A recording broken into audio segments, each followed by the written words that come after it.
The 2023 college football season has a number of games already circled on a lot of calendars. My favorite part of each season is taking a look at all the great non-conference games we get.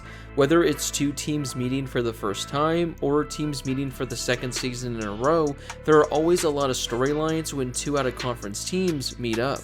Today, we're going to be taking a look at the 10 non-conference games I'm looking forward to the most in 2023. Before we get to today's video, make sure to smash that subscribe button and turn on those notifications if you're new to my channel. If you're watching this video, odds are that you love college football, and odds are you aren't subscribed to my channel. So make sure to subscribe to one of the best college football communities here on YouTube.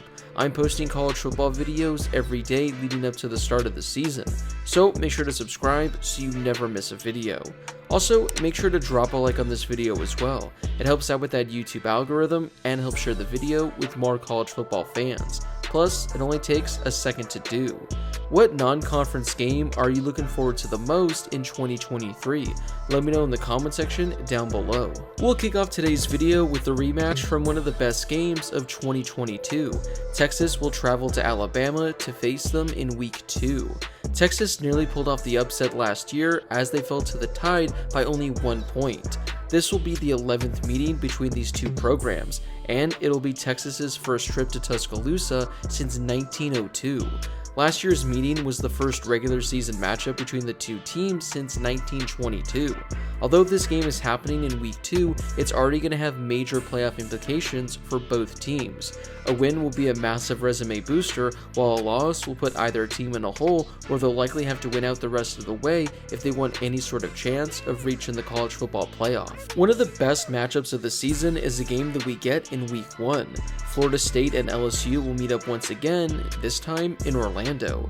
I'm still pissed that both of these games weren't home and homes, instead being neutral sites. Just like with the previous game, last year's matchup was also decided by only 1 point, as Florida State won a thriller. This game will actually be on a Sunday, so all eyes are going to be on this one. I expect both of these teams to be ranked inside the top 15, maybe even inside the top 10. Like with Alabama and Texas, this will be a huge resume booster for whoever pulls off the victory, as both teams are expected to be in the playoff discussion all season long. This game would not have been on this list at this point last year, and that's the Deion Sanders effect. He gets to open up his Colorado tenure with a pretty difficult matchup as the Buffs go on the road to TCU. This isn't the same TCU team that made it to the national title game last year, but it should still be a dandy. I personally don't think it's going to be a close game, but it's going to be more than exciting seeing how Deion's new team is able to hang with the big boys in week 1. At the end of September, we get a rematch of Ohio State and Notre Dame. These two teams met in the season opener last year, with the Buckeyes pulling out the 11-point victory. This one shifts to South Bend, where the Irish will have home field advantage. This will be just the third time that Notre Dame has hosted Ohio State, with the last time coming back in 1996. Unlike last season, I don't expect this to be a matchup between two top 5 teams. Top 15 though is more likely. It'll be quite the test for both teams, who each have pretty difficult schedules this year.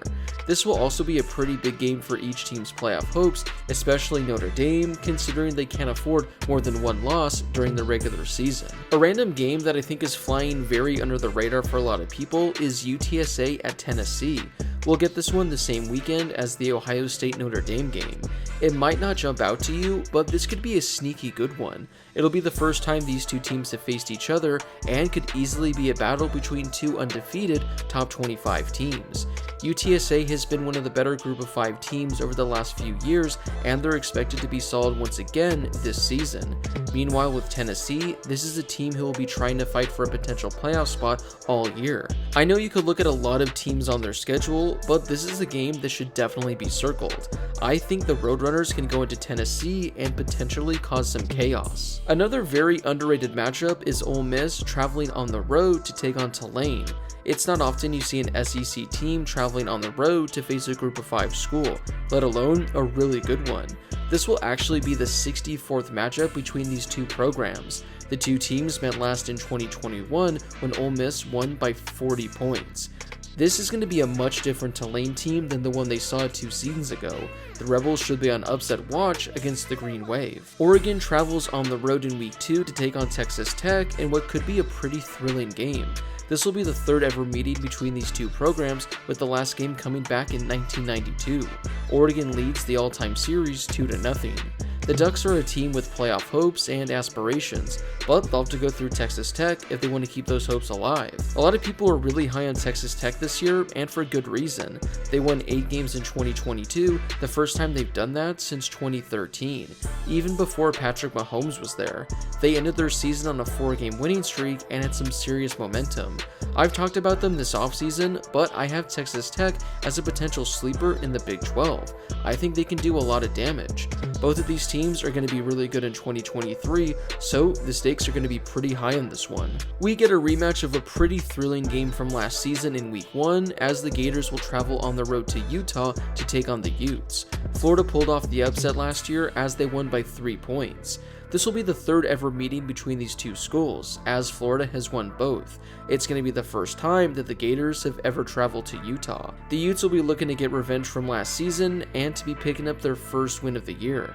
I expect Utah to be in the Pac-12 title hunt all season. I'm not exactly sure what to expect from Florida, but anytime you get an SEC team traveling more than a state over for a game, let alone a non-conference game, it's always exciting. This game won't have any playoff implications in Week 3, at least most likely.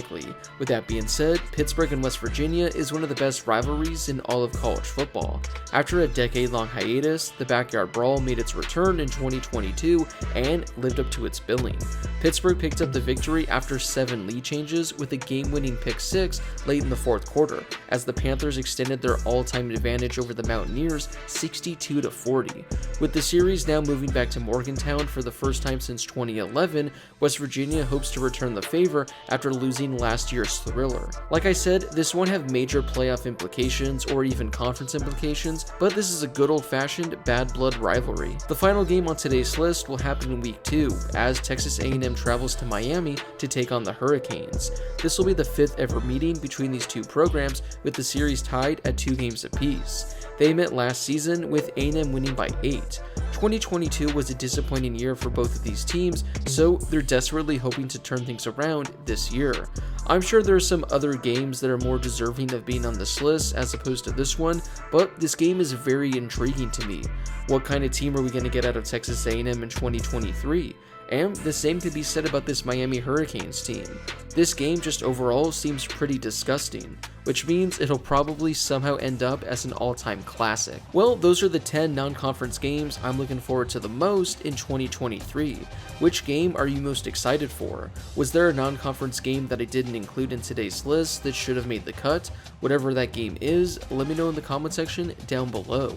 Before you leave, don't forget to smash that subscribe button and turn on those notifications if you're new to my channel. I'm posting college football videos every day leading up to the start of the season, so make sure to subscribe so you never miss a video. Also, don't forget to drop a like on this video as well. It helps out with that YouTube algorithm and helps share the video with more college football fans.